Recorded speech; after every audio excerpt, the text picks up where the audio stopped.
सर्वधर्म समभाव सान थोरादर राजांनी तत्वानी चालविला दरबार हो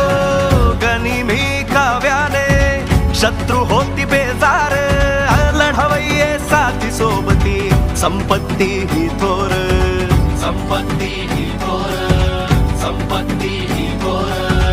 धर्म रक्षणासाठी हयात ही गाजवली लढण्या संग्रामाला नवी पिढी जागवली ज्यांच्या कर्तृत्वाचे भावे वारसदार